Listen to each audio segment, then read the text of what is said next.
మన దగ్గర ప్లాట్ కొన్న వాళ్ళందరూ మన కాటేజెస్ లో సొకటొమ్ముగా బస్ చేయవచ్చు. తెలుసు కదా, మన దగ్గర మద్యపానం ధూమపానం నిషేధం. డబుల్ బెనిఫిట్ ఆఫర్ తో సిర్లసీమ 2.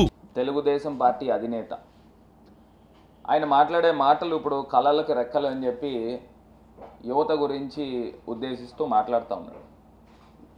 ఒకటి ఆయన చెప్పిన మాటల్లో ఎంత ఆశ్చర్యకరం ఉందనంటే, ఆయన యువత అందరికీ కూడా బ్యాంక్ లోన్లు ఇప్పిస్తాను చదువుకోవడానికి అని చెప్తా ఉన్నాడు. అంటే బ్యాంక్ లోన్ ఇప్పించడం అంటే దానికి అర్థం ఏంటండి? అంటే ఇప్పుడు జగనన్న ఇచ్చే అమ్మఒడి, జగనన్న ఇచ్చే విద్యా దీవెన, జగనన్న ఇచ్చే వసతి దీవెన, ఇప్పుడు జగనన్న ఇచ్చే విదేశీ విద్య, ఈ పథకాలన్నీ రద్దు చేసి అంటే బ్యాంక్ లోన్లు ఇప్పిస్తాడా? నాకు అర్థం కాలేదు. ఆయన మాట్లాడింది ఎంత ఆశ్చర్యకరం అనిపించిందంటే, ఇప్పుడు ముఖ్యమంత్రి గారు కొన్ని యూనివర్సిటీల్లో మాత్రమే విదేశీ విద్య ఇస్తున్నాడు, మేము అన్ని యూనివర్సిటీల్లోనూ బ్యాంక్ లోన్ ఇప్పిస్తామని చెప్తా ఉన్నాడు. అంటే పేద పిల్లలు, బీసీ పిల్లలు, బడుగు బలహీన వర్గాల పిల్లలు మరి ఎక్కడికి వెళ్ళి చదువుకుంటారండి? అంటే బ్యాంక్ లోన్లు మీరు ఇప్పిస్తే ఆ బ్యాంక్ లోన్ల ద్వారా అప్పు చేసుకుని మేము చదువుకోవాలా? ఆయన చెప్పిన మాటలో నాకేంటో చాలా ఆశ్చర్యం అనిపిస్తూ ఉంది. ఇప్పుడు చంద్రబాబు నాయుడు గారు సాక్షాత్తు ఆయన నోట్లోంచి వచ్చిన మాటలు ఇవి. మీరు కొన్ని యూనివర్సిటీస్కే ఇస్తున్నారు, మేము అన్ని యూనివర్సిటీలకి ఇస్తాము, బ్యాంక్ లోన్ ఇప్పిస్తాము అని చెప్తా ఉన్నాడు. ఒక్కసారి ఆంధ్రప్రదేశ్ రాష్ట్ర యువత మేల్కోండి. ఈయన చంద్రబాబు నాయుడు గారి మాటలో మర్మం ఏంటనేది ఒకసారి మేల్కోమని కోరుతా ఉన్నా. ఇది కాకుండా ఇదివరకు గతంలో చంద్రబాబు నాయుడు గారు చెప్పిన మాటలు ఇవాళ అన్న రోజుకి కూడా అప్పట్లో మేమంతా కూడా యువకులం, మాకు చెవుల్లో ఇప్పటికీ కూడా ఈకో అవుతూ ఉంది. ఏంటంటే జాబ్ కావాలంటే బాబు రావాలి అని చెప్పి ఈ చంద్రబాబు నాయుడు గారు చెప్పారు. మరి అందరూ కూడా జాబు బాబు జాబు బాబు అని 2014లో నమ్మి ఆయనకు ఓట్లేశారు. ఓట్లేస్తే మరి జాబులు ఎవరికి వచ్చినాయండి? బాబు వచ్చాడు కానీ జాబ్ వచ్చిందా ఎవరికైనా? వాళ్ళ కొడుకు వచ్చింది, 3 జాబులు వచ్చినాయి. ఇంకా ఆయన కాకుండా ఇంకెవరికి వచ్చిందండి? ఆంధ్రప్రదేశ్ రాష్ట్రంలో యువతకి ఉద్యోగాలు వచ్చాయా? ఒకవేళ ఆయన ఉద్యోగాలు ఇవ్వలేని పరిస్థితుల్లో ఆయన చెప్పిన మాటలు ఏంటంటే 2000 రూపాయలు నిరుద్యోగ భృతి ఇస్తానని చెప్పాడు. ఇదే చంద్రబాబు నాయుడు గారు చెప్పిన మాటలు. 2000 రూపాయలు అంటే సంవత్సరానికి 24,000 అవుతా ఉంది. 5 సంవత్సరాలకి అక్షరాల 1,40,000 రూపాయలు అవుతా ఉంది. నేను ఇవాళ ఓపెన్ ఛాలెంజ్ చేస్తూ ఉన్నా, మీరు కనుక 1,40,000 రూపాయలు 5 సంవత్సరాల్లో నిరుద్యోగ భృతి రాష్ట్రంలో ఒకే ఒక్కడికి ఎవరికైనా ఒక్క వ్యక్తికి కనుక యువతకి మీరు 1,40,000 రూపాయలు ఇస్తే నేను ఇలా బహిరంగంగా మీ దగ్గరకు వచ్చి క్షమాపణ చెప్తా. మరి యువతని ఇంత మోసం చేసిన తర్వాత ఇవాళ వచ్చి చెప్తా ఉన్నాడు యువతకు రెక్కలు వచ్చినాయా? ఏం చెప్పాడన్నా? కళలకు రెక్కలు వచ్చినాయంట. కళలకు రెక్కలంట. అంటే మేము కళలకు అంటూ ఇంక వెళ్ళిపోవడమే. నువ్వు కాదా చంద్రబాబు నాయుడు గారు ఆ రోజుల్లో మీరు ఎన్డీఏ ప్రభుత్వంలో భాగస్వాముల కింద ఉన్నారు. భాగస్వాముల కింద మీరు ముంపు మండలాలు 7 మండలాలు ఇస్తే కానీ నేను ముఖ్యమంత్రిగా ప్రమాణ స్వీకారం చేయను అని చెప్పిన వ్యక్తి చంద్రబాబు నాయుడు గారు. ఆయన చెప్తా ఉంటాడు కదా, చాలా గొప్పలు చెప్తూ ఉంటాడు కదా. మరి అదే రోజు ప్రత్యేక హోదా ఇస్తే కానీ నేను ముఖ్యమంత్రిగా సంతకం చేయనని భీష్మించుకొని కూర్చుని ఉంటే మరి ఆ రోజుల్లో ప్రత్యేక హోదా వచ్చి ఉండేదేమో కదా. మరి ఎందుకు చేయలేదు చంద్రబాబు నాయుడు గారు అని అడుగుతా ఉన్నా. అంటే ఇవాళ మీరు కాదా కారకులు? మీరు కాదా? రాష్ట్రము అన్యాయం అయిపోవడానికి కారకులు చంద్రబాబు నాయుడు గారు కాదా అని అడుగుతా ఉన్నా. ఇప్పుడు గతంలో ఇదే చంద్రబాబు నాయుడు గారు ఏం చెప్పాడండి నరేంద్ర మోడీ గారిని? ఆయన సాక్షాత్తు ప్రధానమంత్రి గారిని చెప్పిన మాటలు ఏంటంటే, ఈయనకి పెళ్ళి యొక్క విలువ తెలియదు, భార్య యొక్క విలువ తెలియదు, పిల్లల సంతానం గురించి ఏమీ తెలియదు, ఈయన ఒక కర్కోటకుడు అని చెప్పిన వ్యక్తి చంద్రబాబు నాయుడు గారు కాదా ప్రధానమంత్రి గారిని ఉద్దేశించి? ఆయన ఫ్యామిలీ పర్సనల్ దూషణలు చేశాడు.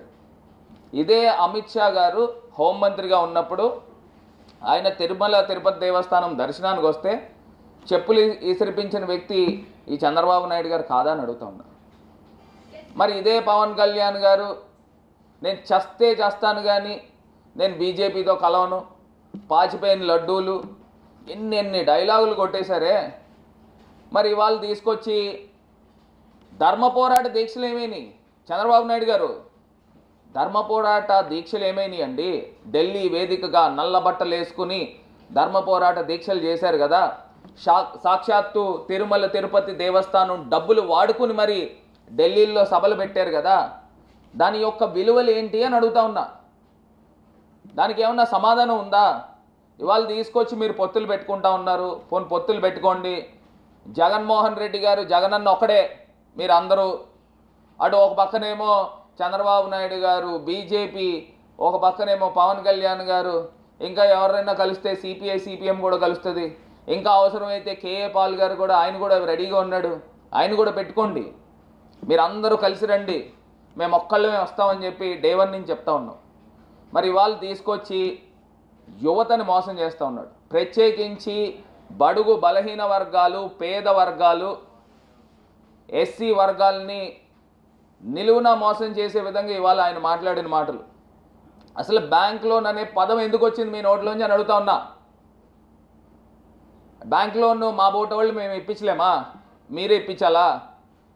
మీరు మాట్లాడే మాటలు ఏంటి అని అడుగుతా ఉన్నా. ఒకవేళ ఆయన ముఖ్యమంత్రి అయితే చంద్రబాబు నాయుడు గారు అంటే అమ్మఒడి పథకం తీసేస్తాడనే కదా, విద్యా దీవెన పథకం తీసేస్తాడనే కదా, వసతి దీవెన పథకం తీసేస్తాడనే కదా, విదేశీ విద్య పథకం తీసేస్తాడనే కదా. బ్యాంక్ లోన్లు అనే పదాలు ఎందుకు వచ్చినాయి? ఓ పక్కనేమో నారా భువనేశ్వరి గారు వారు కొన్ని మాటలు చెప్తారు, ఈయన కొన్ని మాటలు చెప్తాడు, వాళ్ళ కొడుకు వచ్చి ఇంకో మాటలు చెప్తాడు, ఎర్ర పుస్తకం తీసుకుని వచ్చి మాటలు మాట్లాడుతూ ఉంటాడు. ఇవాళ ఆంధ్రప్రదేశ్ రాష్ట్రంలో మనకి ఒక మాట ఇస్తే మాట మీద నిలబడే వ్యక్తి జగన్మోహన్ రెడ్డి గారు. ఎంత కష్టమైనా కానీ చక్కని చిరునవ్వుతో ఆయన అన్నీ తానే పోషిస్తూ ఇవాళ ఆంధ్రప్రదేశ్ రాష్ట్రంలో ముందుకు వెళ్తూ ఉన్నారు. ఇవాళ చంద్రబాబు నాయుడు గారిని నమ్మే పరిస్థితులు ఇవాళ ఆంధ్రప్రదేశ్ రాష్ట్రంలో లేదు. నేను ఒకే ఒక ఉదాహరణ చెప్తానండి. 2014 ఎలక్షన్స్లో ఇదే చంద్రబాబు నాయుడు గారు మహిళా లోకాన్ని మోసం చేశాడు. డ్వాక్రా రుణమాఫీ ఇస్తాను 14,800 కోట్లు అనుకుంటా సుమారుగా, ఆ డబ్బు ఇస్తానని చెప్పిన వ్యక్తి ఈ చంద్రబాబు నాయుడు కాదా అని అడుగుతా ఉన్నా. మరి డ్వాక్రా రుణమాఫీ చేశాడా? మహిళా లోకాన్ని మోసం చేశాడు. ఇంకొకటి అన్నం పెట్టే రైతన్నలు అందరికీ కూడా చంద్రబాబు నాయుడు గారు చెప్పిన మాట ఏంటంటే రైతు రుణమాఫీ చేస్తా అన్నాడు. రైతన్నలందరినీ మోసం చేశాడు. వాళ్ళకి ఎవ్వరికీ రుణమాఫీ చేయలా. మరి ఇందాక నేను చెప్పినట్టు మూడో మాట, జాబు కావాలంటే బాబు రావాలి. బాబు వచ్చాడు, చిన్నబాబు వచ్చాడు, కానీ రాష్ట్రంలో ఏ ఒక్క పిల్లలకి జాబులు రాలా. మరి యువతను కూడా మోసం చేశాడు. అంటే రాష్ట్రంలో ఉన్న వర్గాలందరినీ మోసం చేశాడు, మహిళా శక్తిని మోసం చేశాడు, రైతులను మోసం చేశాడు, యువతను మోసం చేశాడు.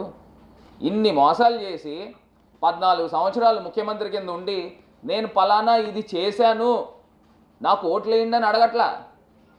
నేను రాబోయే 5 సంవత్సరాలు ఇది చేస్తాను అని చెప్పి ఆయన ఓట్లు అడిగే కార్యక్రమం చేస్తూ ఉన్నాడు.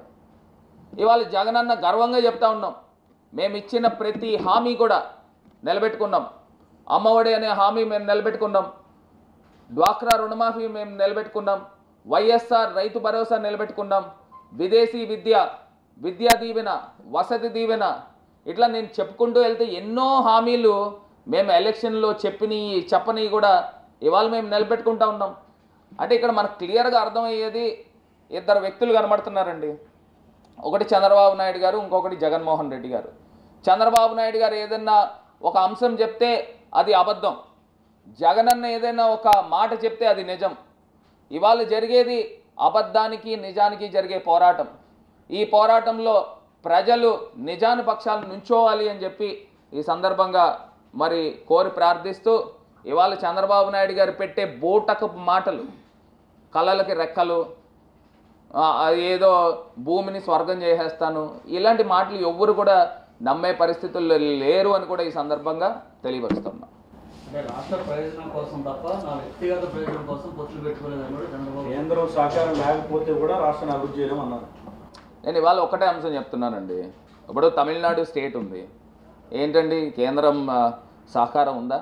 పార్లమెంటు వేదికగా మొత్తం అన్నీ కూడా రాబట్టుకుంటున్నారు కదా. ఇదే చంద్రబాబు నాయుడు గారు మరి 2014లో మరి 3 పార్టీలు కలిసి పొత్తులోకి పోయారు కదా, మరి ఆంధ్రప్రదేశ్కి తీరని అన్యాయం చేశారా లేదా? ఇవాళ మేము వైఎస్ఆర్ కాంగ్రెస్ పార్టీ కేంద్రంతో మేమన్నా పొత్తులో ఉన్నామా? లేము కదా. ఇవాళ నేషనల్ హైవేస్ చూసినట్టయితే దేశంలో ఉత్తరప్రదేశ్, మహారాష్ట్ర తర్వాత హైయెస్ట్ నేషనల్ హైవే నెట్వర్కింగ్ తెచ్చింది మరి జగన్మోహన్ రెడ్డి గారి నేతృత్వంలో మా ఎంపీలు తీసుకొచ్చాం. మరి ఇదేం సామాన్యమైన విషయం కాదే. 16 కొత్త మెడికల్ కాలేజీలు తీసుకొచ్చాం. మరి చంద్రబాబు నాయుడు గారి ముఖానికి 14 సంవత్సరాలు ముఖ్యమంత్రి కింద ఉన్నప్పుడు ఒక్కటంటే ఒక్క గవర్నమెంట్ మెడికల్ కాలేజ్ తీసుకొచ్చారా అని వాళ్ళు ప్రశ్నిస్తూ ఉన్నాం. ఒకటి కూడా తేలేదే. మరి వాళ్ళు జగనన్న ఆల్రెడీ 5 మెడికల్ కాలేజీల్లో పిల్లలు ఆల్రెడీ అడ్మిషన్స్ అయ్యారు, చదువుకుంటూ ఉన్నారు.